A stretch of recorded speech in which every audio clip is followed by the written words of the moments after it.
दूसरी खबरों की तरफ रुख करेंगे, लेकिन उससे पहले यहां से सीधे लिए चलते हैं आपको प्रधानमंत्री नरेंद्र मोदी के रेडियो कार्यक्रम मन की बात में, जहां वो देश को कर रहे हैं संबोधित। अगर हम गुलामी के दौर में पैदा हुए होते तो इस दिन की कल्पना हमारे लिए कैसी होती। गुलामी से मुक्ति की वो तड़प, पराधीनता की बेड़ियों से आजादी की वो बेचैनी कितनी बड़ी रही होगी। वो दिन जब हम हर दिन लाखों लाख देशवासियों को आजादी के लिए लड़ते, जूझते, बलिदान देते देख रहे होते। जब हम हर सुबह इस सपने के साथ जग रहे होते कि मेरा हिंदुस्तान कब आजाद होगा, और हो सकता है हमारे जीवन में वो भी दिन आता जब वंदे मातरम और भारत माँ की जय बोलते हुए हम आने वाली पीढ़ियों के लिए अपना जीवन समर्पित कर देते, जवानी खपा देते। साथियों, 31 जुलाई यानी आज ही के दिन हम सभी देशवासी शहीद उधम सिंह जी की शहादत को नमन करते हैं। मैं से अन्य सभी महान क्रांतिकारियों को अपनी विनम्र श्रद्धांजलि अर्पित करता हूं, जिन्होंने देश के लिए अपना सर्वस्व न्योछावर कर दिया। साथियों, मुझे ये देखकर बहुत खुशी होती है कि आजादी का अमृत महोत्सव एक जन आंदोलन का रूप ले रहा है। सभी क्षेत्रों और समाज के हर वर्ग के लोग इससे जुड़े अलग अलग कार्यक्रमों में हिस्सा ले रहे हैं। ऐसे ही एक कार्यक्रम इस महीने की शुरुआत में मेघालय में हुआ। मेघालय के बहादुर योद्धा यू टिरोत सिंह जी की पुण्यतिथि पर लोगों ने उन्हें याद किया। टिरोत सिंह जी ने खासी हिल्स पर नियंत्रण करने और वहां की संस्कृति पर प्रहार करने की अंग्रेजों की साजिश का जमकर विरोध किया था। इस कार्यक्रम में बहुत सारे कलाकारों ने सुंदर प्रस्तुतियां दी, इतिहास को जिंदा कर दिया। इसमें एक कार्निवल का आयोजन भी किया गया, जिसमें मेघालय की महान संस्कृति को बड़े ही खूबसूरत तरीके से दर्शाया गया। अब से कुछ हफ्ते पहले कर्नाटका में अमृता भारती कन्नडार्थी नाम का एक अनूठा अभियान भी चलाया गया। इसमें राज्य की 75 जगहों पर आजादी के अमृत महोत्सव से जुड़े बड़े भव्य कार्यक्रम आयोजित किए गए। इनमें कर्नाटका के महान स्वतंत्रता सेनानियों को याद करने के साथ ही स्थानीय साहित्यिक उपलब्धियों को भी सामने लाने की कोशिश की गई। साथियों, इसी जुलाई में एक बहुत ही रोचक प्रयास हुआ है, जिसका नाम है आजादी की रेलगाड़ी और रेलवे स्टेशन। इस प्रयास का लक्ष्य है कि लोग आजादी की लड़ाई में भारतीय रेल की भूमिका को जानें। देश में अनेक ऐसे रेलवे स्टेशन हैं जो स्वतंत्रता आंदोलन के इतिहास से जुड़े हैं। आप भी इन रेलवे स्टेशनों के बारे में जानकर हैरान होंगे। झारखंड के गोमो जंक्शन को अब आधिकारिक रूप से नेताजी सुभाष चंद्र बोस जंक्शन गोमो के नाम से जाना जाता है। जानते हैं क्यों? दरअसल इसी स्टेशन पर कालका मेल में सवार होकर नेताजी सुभाष ब्रिटिश अफसरों को चकमा देने में सफल रहे थे। आप सभी ने लखनऊ के पास काकोरी रेलवे स्टेशन का नाम भी जरूर सुना होगा। इस स्टेशन के साथ राम प्रसाद बिस्मिल और अशफाक उल्लाह खान जैसे जाबाजों का नाम जुड़ा है। यहां ट्रेन से जा रहे अंग्रेजों के खजाने को लूटकर वीर क्रांतिकारियों ने अंग्रेजों को अपनी ताकत का परिचय करा दिया था।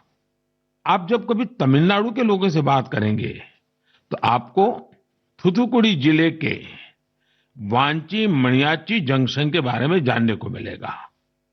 ये स्टेशन तमिल स्वतंत्रता सेनानी वांचीनाथन जी के नाम पर है।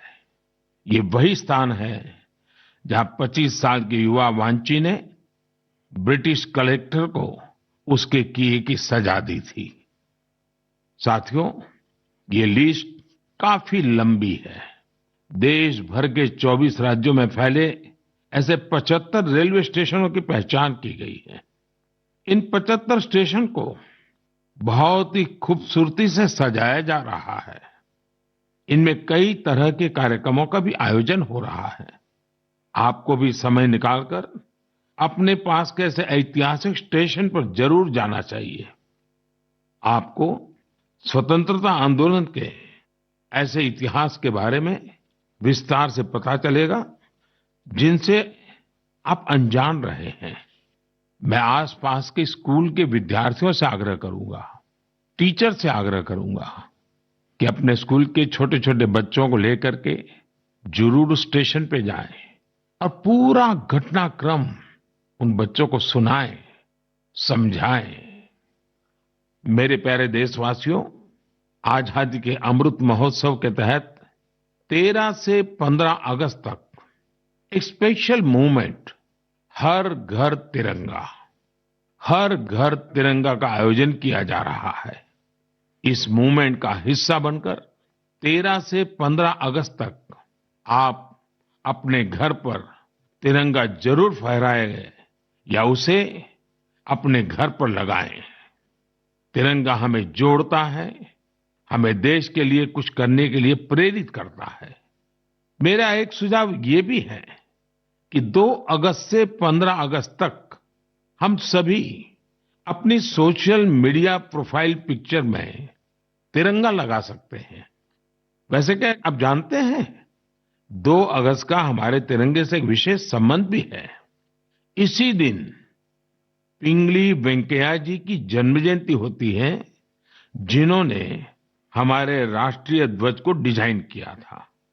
मैं उन्हें आदरपूर्वक श्रद्धांजलि अर्पित करता हूं।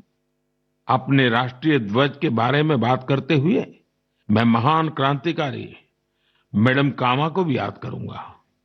तिरंगे को आकार देने में उनकी भूमिका बेहद महत्वपूर्ण रही है।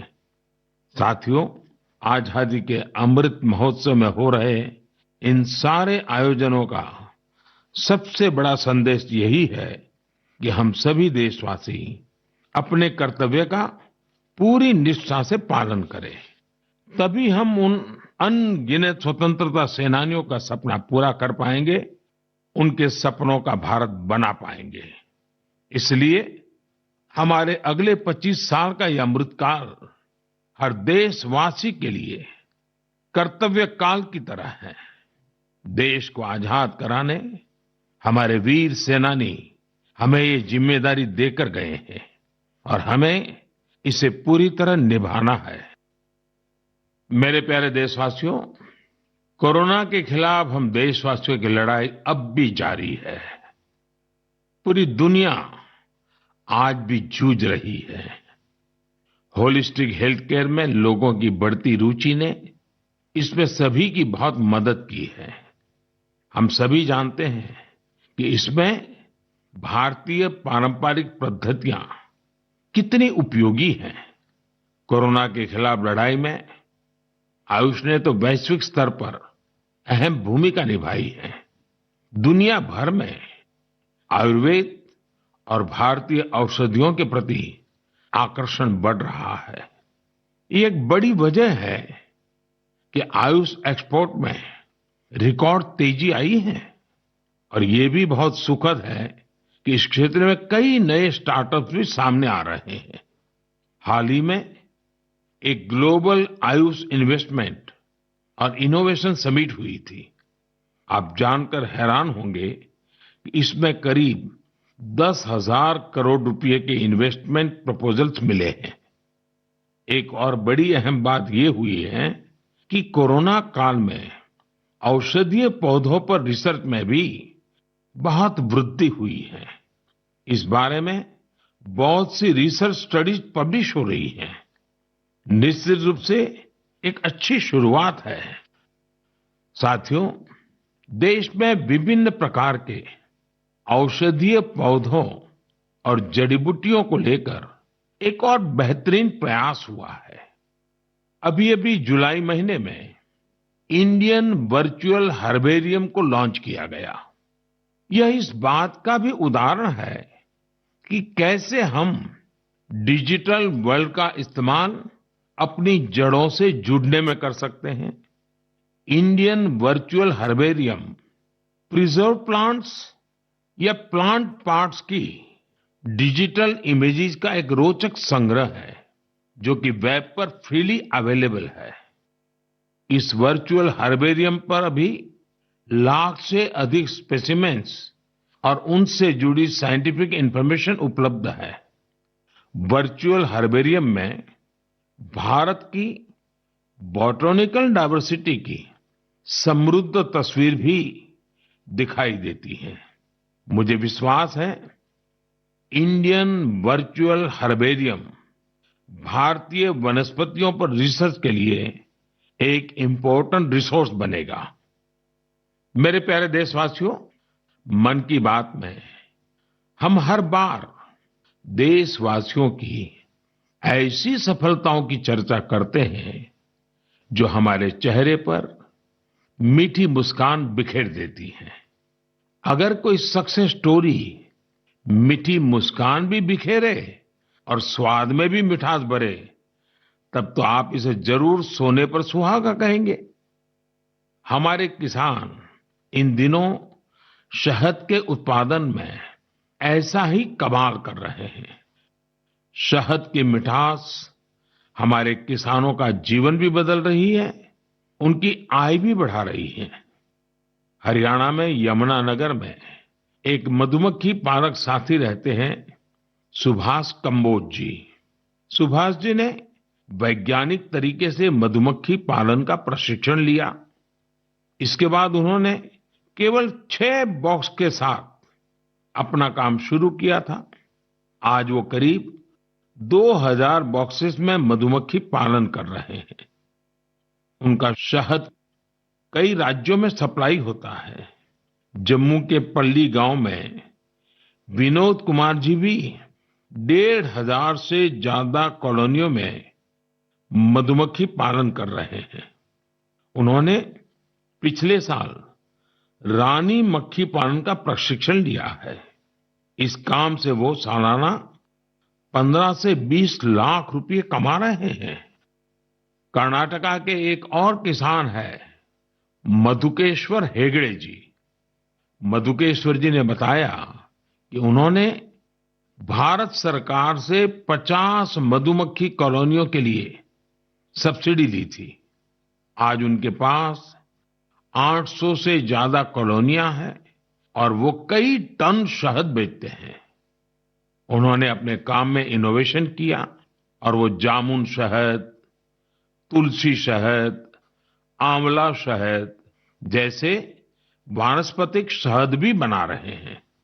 मधुकेश्वर जी, मधु उत्पादन में आपके इनोवेशन और सफलता आपके नाम को भी सार्थक करती है।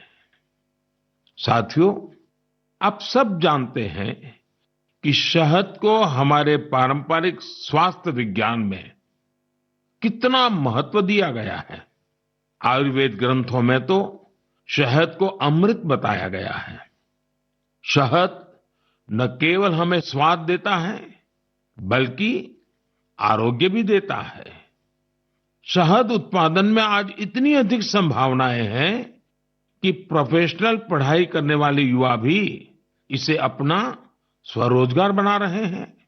ऐसे ही एक युवा है यूपी में गोरखपुर के निमित सिंह। निमित जी ने बीटेक किया है। उनके पिता भी डॉक्टर हैं, लेकिन पढ़ाई के बाद नौकरी की जगह निमित जी ने स्वरोजगार का फैसला लिया। उन्होंने शहद उत्पादन का काम शुरू किया। क्वालिटी चेक के लिए लखनऊ में अपनी एक लैब भी बनवाई।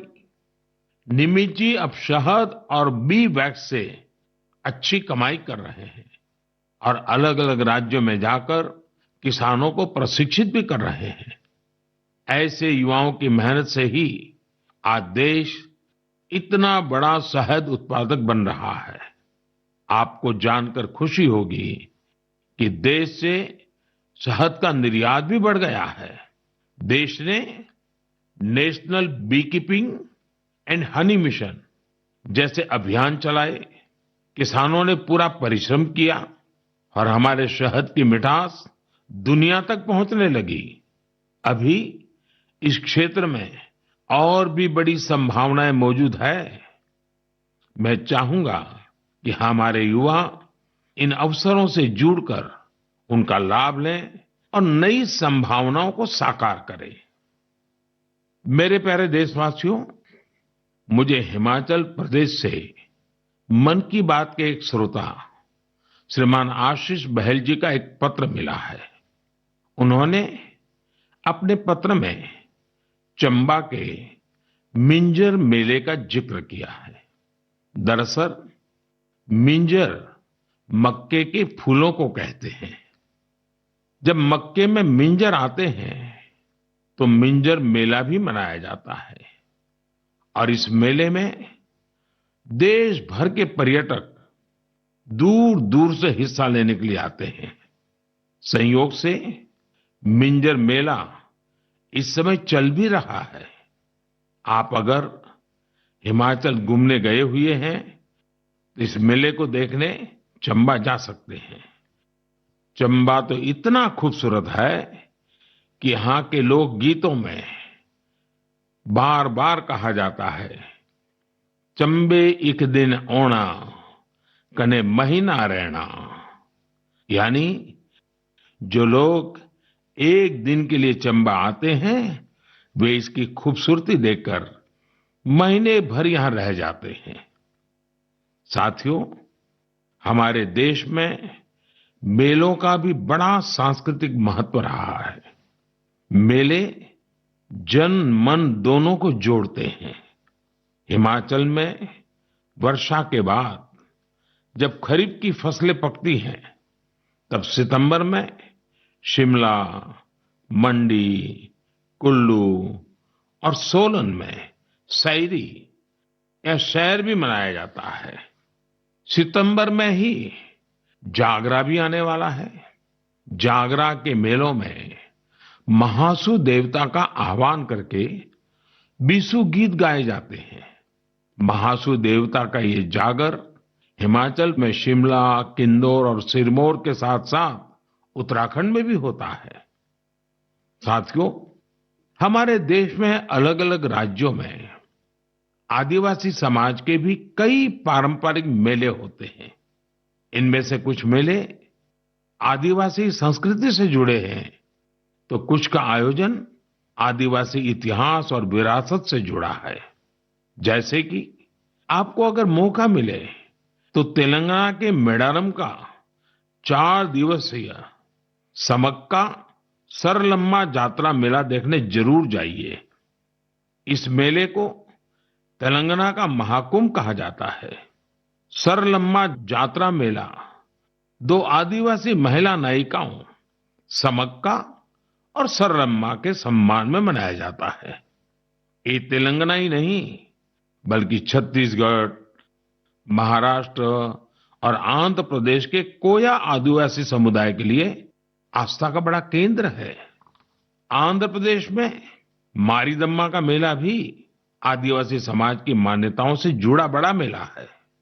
मारीदम्मा मेला ज्येष्ठ अमावस्या से आषाढ़ अमावस्या तक चलता है और यहाँ का आदिवासी समाज इसे शक्ति उपासना के साथ जोड़ता है। यहीं पूर्वी गोदावरी के पेद्दापुरम में मरीदम्मा मंदिर भी है। इसी तरह राजस्थान में गरासिया जनजाति के लोग वैशाख शुक्ल चतुर्दशी को सियावा का मेला या मनखारो मेला का आयोजन करते हैं। छत्तीसगढ़ में बस्तर के नारायणपुर का मावली मेला भी बहुत खास होता है। पास ही मध्य प्रदेश का भगोरिया मेला भी खूब प्रसिद्ध है। कहते हैं कि भगोरिया मेले की शुरुआत राजा भोज के समय में हुई है। तब भील राजा कासूमरा और बालून ने अपनी अपनी राजधानी में पहली बार ये आयोजन किए थे। तब से आज तक ये मेले उतने ही उत्साह से मनाए जा रहे हैं। इसी तरह गुजरात में तरणेतर और माधवपुर जैसे कई मेले बहुत मशहूर है। मेले अपने आप में हमारे समाज जीवन की ऊर्जा का बहुत बड़ा स्रोत होते हैं। आपके आसपास भी ऐसे ही कई मेले होते होंगे। आधुनिक समय में समाज की पुरानी कड़ियां एक भारत श्रेष्ठ भारत की भावना को मजबूत करने के लिए बहुत जरूरी है। हमारे युवाओं को इनसे जरूर जुड़ना चाहिए। और आप जब भी ऐसे मेलों में जाएं, वहां की तस्वीरें सोशल मीडिया पर भी शेयर करें। आप चाहें तो किसी खास हैशटैग का भी इस्तेमाल कर सकते हैं। इससे उन मेलों के बारे में दूसरे लोग भी जानेंगे। आप कल्चर मिनिस्ट्री की वेबसाइट पर भी तस्वीरें अपलोड कर सकते हैं। अगले कुछ दिन में कल्चर मिनिस्ट्री एक कंपटीशन भी शुरू करने जा रही है, जहां मेलों की सबसे अच्छी तस्वीरें भेजने वालों को इनाम भी दिया जाएगा। तो फिर देर नहीं कीजिए, मेलों में घूमिए, उनकी तस्वीरें साझा करिए और हो सकता है आपको इसका इनाम भी मिल जाए।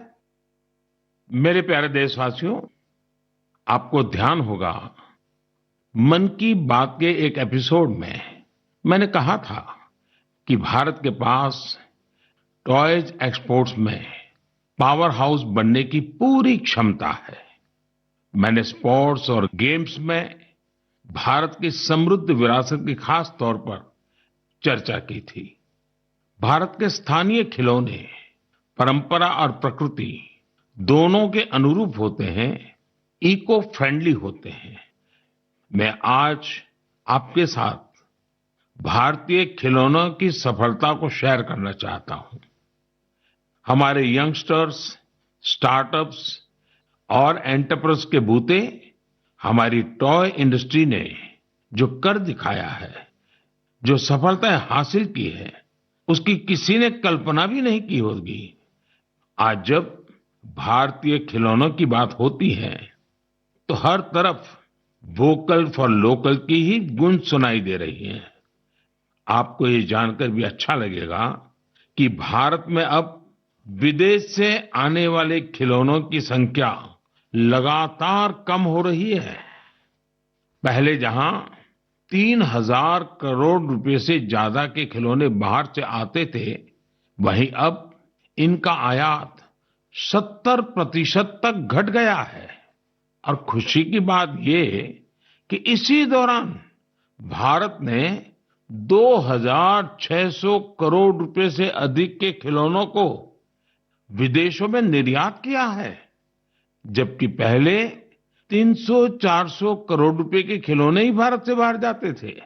और आप तो जानते ही हैं कि ये सब कोरोना काल में हुआ है। भारत के टॉय सेक्टर ने खुद को ट्रांसफॉर्म करके दिखा दिया है। इंडियन मैन्युफैक्चरर्स अब इंडियन माइथोलॉजी, हिस्ट्री और कल्चर पर आधारित खिलौने बना रहे हैं। देश में जगह जगह खिलौने के जो क्लस्टर्स हैं, खिलौने बनाने वाले जो छोटे छोटे उद्यमी हैं, उन्हें इसका बहुत लाभ हो रहा है। इन छोटे उद्यमियों के बनाए खिलौने अब दुनिया भर में जा रहे हैं। भारत के खिलौना निर्माता विश्व के प्रमुख ग्लोबल टॉय ब्रांड्स के साथ मिलकर भी काम कर रहे हैं। मुझे ये भी बड़ा अच्छा लगा कि हमारा स्टार्टअप सेक्टर भी खिलौनों की दुनिया पर पूरा ध्यान दे रहा है। वे इस क्षेत्र में कई मजेदार चीजें भी कर रहे हैं। बेंगलुरु में शूमी टॉय नाम का स्टार्टअप इको फ्रेंडली खिलौनों पर फोकस कर रहा है। गुजरात में आर्किडजू company AR based flash cards और एआर बेस्ड स्टोरी बुक्स बना रही है। पुणे की कंपनी फनवेंशन लर्निंग खिलौने और एक्टिविटी पजल्स के जरिए साइंस, टेक्नोलॉजी और मैथ्स में बच्चों की दिलचस्पी बढ़ाने में जुटी है। मैं खिलौनों की दुनिया में शानदार काम कर रहे ऐसे सभी मैन्युफैक्चरर्स को, स्टार्टअप्स को बहुत बहुत बधाई देता हूं।